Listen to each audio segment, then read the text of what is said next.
Howdy everyone, Jackson here. Welcome back to Daily Endeavours for Monday the 22nd of September. As always, timecodes will be in the description for skipping ahead of stuff, you know how it is.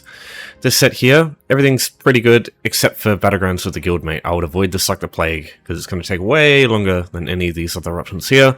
It's the same amount of seals, not worth the value I think. So I'm going to start with deconstructing. It's pretty easy this one. There's two ways you can do this. You can craft a bunch of woodworking items to deconstruct, so you can just create your solution. So you'll need 24 sanded maple and 8 style materials. What I'll do is, if you want to make this quick, you need to buy some sanded maple from a guild store, or what you could also do, before that, style materials are available from carpenters. They'll usually be found around the woodworking stations. So yeah, for example, I can just use bones straight away because I'm a wood elf. So you can just buy these for 15 gold each. This is the way I would get these, because on guild stores they're more expensive than 15 gold for some reason.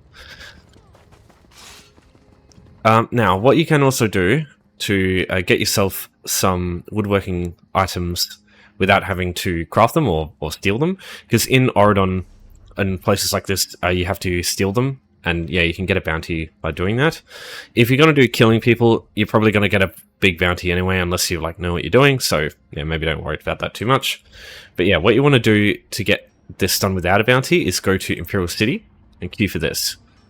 So I'll show you this first. This requires you to be level 10. If you don't have any characters above level 10, we'll show you just an alternative. But yeah, personally, I would suggest you at least get to level 10 straight away. It doesn't take very long. But once you get into Imperial City, it'll look a bit different depending on your alliance. Each safe zone is a little bit different, but the idea is the same. You'll come to these weapon racks here. There'll be bows, there'll be staves, and there'll be shields. They're the three things that you're looking for. So got some furnace staves there, some shields here, and we saw the bow previously over there. So that's 5, so we need 3 more. So if you come into this room, I think there's a shield over here. Yeah, probably not worth doing that room, because the main room to look out for, aside from this, is in this room over here. There's a bunch of bows on a wall at the end. Oh, I think that's better. So yeah, first room, collect all the things from the racks there that are wood, and then over here you'll also see the bow here, there's a bow here, and a bow there. So we'll just go deconstruct this stuff. So each safe zone has, yeah, a ton of woodworking items, and it's also got a woodworking station. So this is the Ebonheart Pact one. Just grab these, deconstruct, and deconstruct. And that's it, done there. And we get a little sanded nightwood as well. If you do this on a character below level 15, you'll get sanded maple for deconstructing this stuff, which will probably be good in the long run, because you also tend to get ones that require you to craft items with the woodworking skill. And in that case, you get some sanded maple to do that. So it's just, not only is it doing this one, it's also setting you up to do the crafting with woodworking as well. Though you'd probably want to do writs for that anyway, because they're generally better. But, you know, level 1 writs, you need to use sanded maple anyway, right? Alright, as for the overland one, if you don't have access to Imperial City, firstly, come to Bright Steel Armory over here. In this room, you'll find a bow here, a bow there. There's usually 2 bows on this thing here, you can see them both here. It's not normally that I see just the bows there. That's crazy. So, and then there's 2 bows here. So it's 6 items there. You just have to be careful, because they're all you steal these ones. So this guy will get cranky if he sees stealing them. Then you look in this room here in Crystal Vial. Upstairs there'll be a weapon rack with a bunch of staves. There'll usually be 3. Sometimes there'll be less. And then you come outside. You go to the Fighter's Guild just up here. And you'll be able to find some shields in here. So, just jump into this room.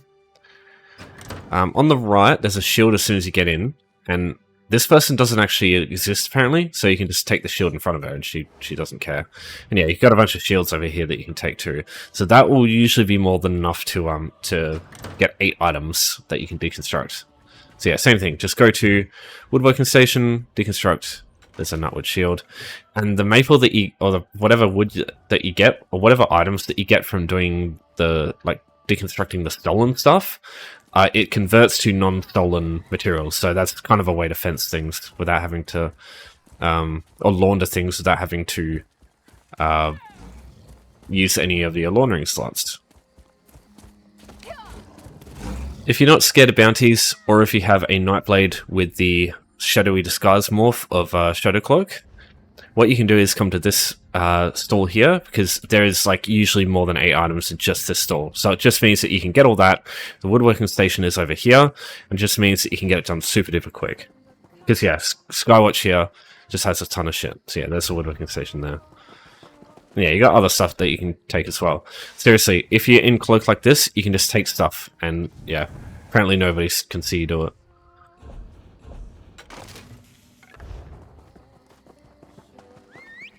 Yeah, this is Skywatch, the middle of Auradon. Home tours, barbed hook private room. You can use that to get here if you don't have the Wayshan. You can use that to get into Skywatch for the first time pretty easily. Alright, next up, healing with Scribed Skills. So this is actually missing health. So while you might try and heal yourself and it does nothing, what you actually have to do is just make sure you lose some health first. So there's a couple of ways to go through this. Firstly, I'll go through the options I would recommend for scribing to heal yourself.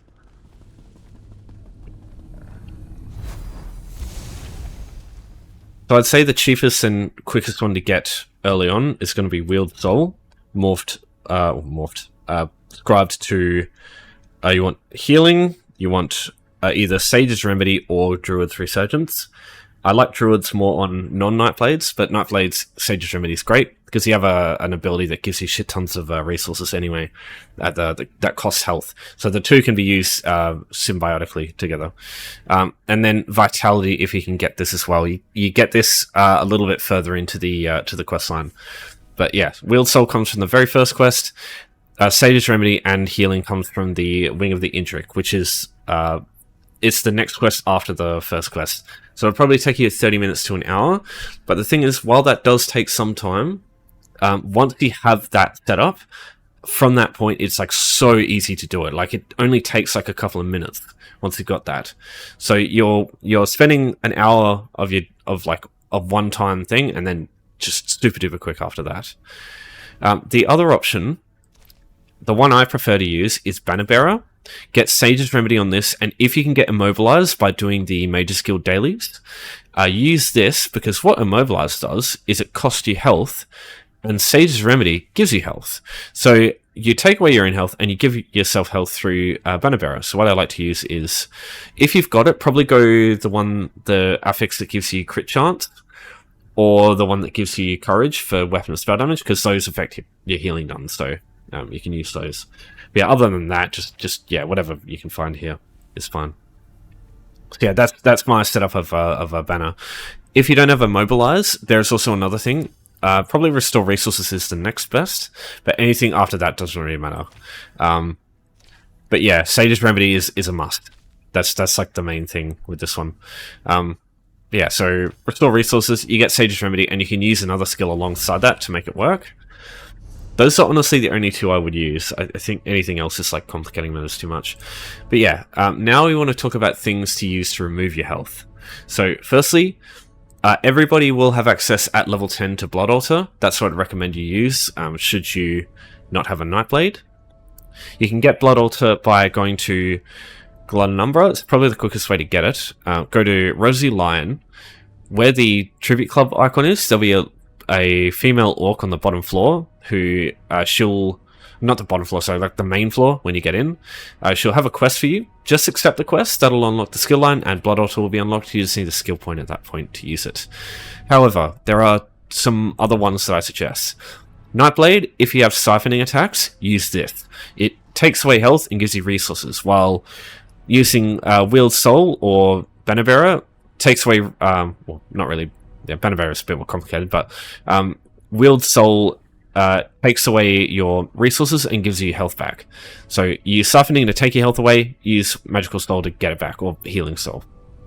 So that little combo there is great. Or if you have Banner Bearer without the Immobilized version, with Sage's Remedy, that and Siphoning attacks also works. And then there's also, if you're a vampire, there's a skill called Blood Frenzy. Hold on, let me look it up. Alright, here it is here. So it's the second skill in the vampire skill line, comes at level 2, so it's very easy to get, and it costs you health per second, and the amount increases as time goes on, and it gives you spell and weapon damage. Now, as I said before, spell and weapon damage actually impacts your healing done. So it's a great skill to have. So yeah, if you have a vampire, get them banner or healing soul, and yeah, it's just great. So yeah, that's the combo I tend to use. I use softening attacks and then healing soul, and I use vampirism, blood frenzy with restorative banner or just banner on its own. Because honestly, this on its like just as a single skill, this is enough to complete this endeavor. Because now, because it's just it just takes away health and heals you over time. Now you can just get up, just let this do it for you. Like it is literally automatic. It's great. So that's what I'd recommend you do for healing with Scribed Skills. Just do that. It's simple. It is a fair bit of setup, especially if you want to get banner bearer, because that skill is fucking expensive. It's 50 grand to get it for the first time, and you need to level up support to level 5 to get access to it. But yeah, once you got it, and once you got Immobilize, and Sage's Remedy, amazing. Alright, so next up, we've got killing foes with class skills. So, as the tooltip says, the last hit must be with a class skill. So things like light attacks, non-class skills, obviously don't work. Proc stats don't work. Status effects can also take kills. So my advice is try and use an AoE skill and just mass kill a bunch of enemies very quickly, because AoE skills have less chance of applying status effects, so that'll cause less issues. So what are my preferred or my recommendations for this? So if you don't have any classes with good AoE skills, my advice is either make a Templar or a Necromancer immediately. You can also make an Arcanist, they're pretty good. But yeah, Templar, Aedric Sphere, Puncturing Strikes. This is an AoE skill that once morphed to Puncturing Sweep. If you make a Magicka character, this deals AoE damage and heals you for all the damage done. It's really good. It's not as good as it used to be now though, because it has a target cap of 6 enemies. I hate that they did that, but yeah, it's just something you're gonna have to deal with. The other great option is Necromancer. Using Bone Tyrant, you get Death Scythe. This is literally the same thing, except you don't even have to morph it. It just heals you and deals damage straight away anyway. So yeah, this one's great. Sorry, I'm back. So the other one, yeah, Arcanist, pretty good. Especially if you can get Abyssal Impact morphed to Cephalarch's Flail. Because it heals you once per cast, and just hits a bunch of shit in a line. And it applies Crux too, which you can use for a Fate Carver. So yeah, it's just a good combo. What I'll do though is I'll have a bunch of the skill sets that I would use for killing with class skills, but there's only 10, so honestly you only need an AoE skill and that'll be fine. Because what you can do is just find a bunch of weak enemies, like Skeevers for example. This is Wayrest's 1. I'll show you how to get here afterwards. Yeah, this place is great because it's instant, so it means other people can't kill the shit in here and make you wait for stuff to respawn, and you can just come in here and just do it straight away, and you just waste less time. But yeah, it is Undaunted event, so you can do this while you do the your Fungal Grotto 1 run if you want to do that for tickets, or if you want to go to a public dungeon and kill a bunch of easy shit, because things in public dungeons are much weaker than regular group dungeons. Or you can just use a single target skill and kill critters. For example, in Auridon, you've got Monkey's Rest over here. There's just shit tons of monkeys in this spot here. So yeah, you can just use for example, a very new, literal level 1 character of Lightblade. You can just get Concealed Weapon and just fucking hit or Strife as well. That's a range one. You could use that on critters. They only got 1 health, so it doesn't matter how powerful you are. So yeah, there's a bunch of things you can do there. But yeah, I just prefer using a setup like this. You just pull all the enemies together, and then when everyone's grouped up, I can just literally spam a single skill and just kill them all. And skills that heal you as well are great, because you don't have to worry about anything else. So yeah, that's just an example there. Really easy. And yeah, if you're going to use Jabs or Scythe or Flail or Carver, you just make sure all the enemies are in front of you, not all around you. That's why I like Nightblades. Nightblades have one of the best, because Sap Essence is all around you. It's basically Whirlwind, but a Magicka version, and it fucking heals you. Alright, so easy access to Wayrest's 1. If you've been here before, it'll show up on the map and you can just travel to it from a way shrine, but if you don't have it yet, what you can do is use Garden House and Home Tours. So just find this in Home Tours, go to Browse Homes. I find that's just a little bit better. Go Garden House, just travel to one of these here. It's just, the only thing is you can't just preview the house like this, because if you do this, it'll take you where you came in from. Whereas if you travel to one of another player's one through Home Tours, it actually allows you to leave and go to Wayrest. And that way, you rock up here and you just go south a little bit, and yeah, just unlock this. And from this point, you can just go to a way shrine and just travel here whenever you're ready. Very convenient.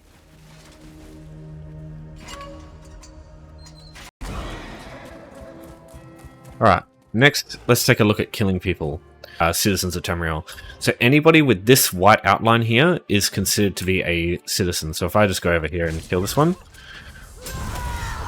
yeah, so that counts. The biggest problem obviously is going to be the bounty. If you just regularly try and attack civilians, you'll just get yourself a big bounty. There are some ways to counteract this. But firstly, if you don't see the white outlines around anybody, you want to go to... Oh, I've got the bloody sword on the floor bug. Fucking hell, I haven't seen that bug in ages. Anyway, so the prevent attacking innocents here. So if you have this set to on, the white outline won't show up and you can't actually do this endeavor. So yeah, just make sure that's off. There are certain skills or certain things that you can get that allow you to kill people without getting a bounty. Vampirism is one of them. So if you manage to get vampirism on a character, and as soon as you get vampirism, you can feed on people, and that will just allow you to do this without getting a bounty. It's really good. The other option is the Blade of Woe. So the Blade of Woe, on the other hand, though, is a DLC related one. Vampirism is available to everybody. Yeah, it's the same thing. Just go behind people, use the synergy when it pops up. Same with vampirism. Now, something I need to point out, with the Dark Brotherhood skill line, unlocking the Blade of Woe, even if you don't have the DLC, as long as you've got this skill line unlocked, you'll be able to use this. So you actually don't need the DLC to be able to use the Blade of Woe. You just have to, if an ESO Plus free trial comes up, or if you've had ESO Plus in the past, you'll be able to still use this weapon. So it's really good. But yeah, I prefer Vampirism though, because one, it's base game, so everybody's still got access to it easily, and then also this can be used from further away, whereas the Blade of Woe has to be used quite close. So yeah, I just find it easier to use because you can hit people from further away. There's more leeway to it.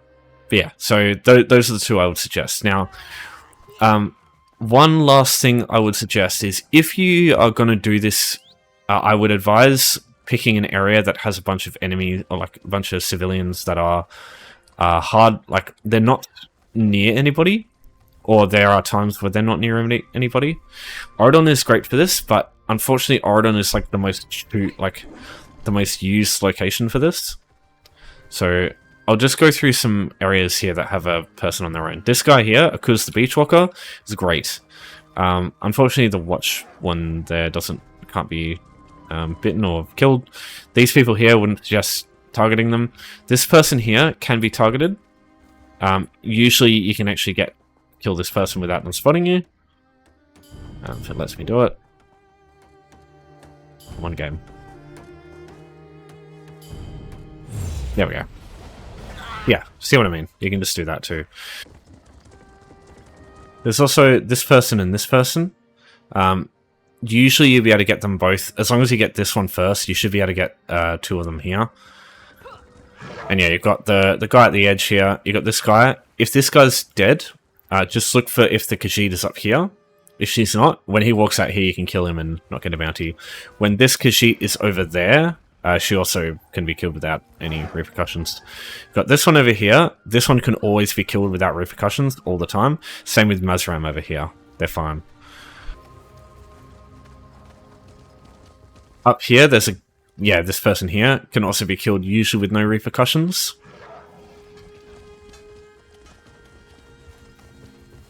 There's a person up here. There's someone over there, and there's sometimes a guard over here that can see you kill them. So this one you have to be a bit careful with. Yeah, they're a good option too. Around the Temple of Oriel, there's a lot of good options here. Probably some of the best are in the back here. So you've got the priest over here, who's dead already.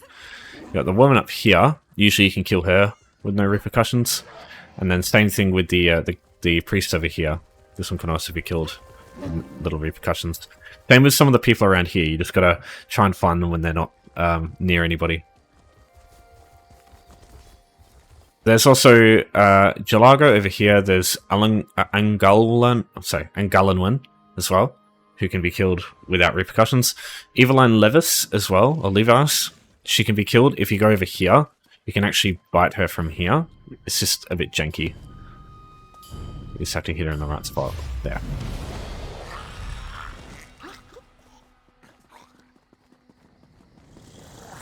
Now, unfortunately with Auradon, it's like the most used location for killing people. So my advice is, if you just get here and it's just too full of people, look for some towns that people don't tend to go to as much with some good targets. Bergama is one of my personal go-tos if I can't find anybody here. Because yeah, usually Bergama isn't visited as much. But there's a lot of little towns in this game that have a bunch of people you can kill without getting a bounty. Like, usually if you have Dark Brotherhood and you have the spree quests, you can usually find the towns that way, because those are the ones that will have people in them to kill. But yeah, for example, even though this guy follows you around, you can actually kill this person without getting a bounty. Oh, okay, never mind. I got a bounty because of the guard, not because of this guy. That was bad timing.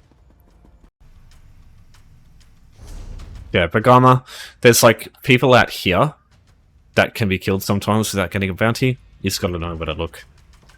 Yeah, I won't go in now that I've got a bloody bounty. That was silly. Yeah, anyway, so the other option you have, if you have Dark Brotherhood, or Gold Coast, you can go to the Sanctuary and do the Black Sacraments. And they're an instant way to get a bunch of people that you can kill. It's just, in there you can also get quite a big bounty if you kill people and get spotted. So yeah, just keep that in mind too. Okay, that'll do for now. So I'll be doing the weekly in due time, in a couple of days probably. I'm still going through the footage of the Gone Pursuits. I've done most of the recording, I just need to edit everything and put it together. Yeah, I know, sorry, it's been bloody ages already, I'm just trying to get it done. Yeah, just had a lot going on. Yeah, after that I'll be doing the weekly as well. If you don't want to watch the video, I just recommend doing weapon poisons. Especially if you can get like click lock on a PC to like auto heavy attack and just sit there, like you can just go do other stuff while that's happening. Or you can do world bosses too. It's kind of just watch YouTube and just kill a bunch of bosses with people around. Like, for example, the one in Glenumbra in Western Overlook, there's usually people here doing this one, so that's pretty chill. Or you can go kill multiple ones, like for example in Green Shade you got these two here that you can just kill back and forth. Or if you want to get things for leads, for example, like the Shipwreck Strand one for, I think it's Oakenthal. Yeah, you can kill this guy if you want certain mythic leads too. Yeah, I'd still say this one's going to be quicker, much quicker. But yeah, I'll leave it there. Any questions, just give me a holler as always. But thanks everyone for watching. Thanks for your support as always. We'll see you next time. And yeah. Kadim says hi, apparently. Did I say his name right? I probably butchered that.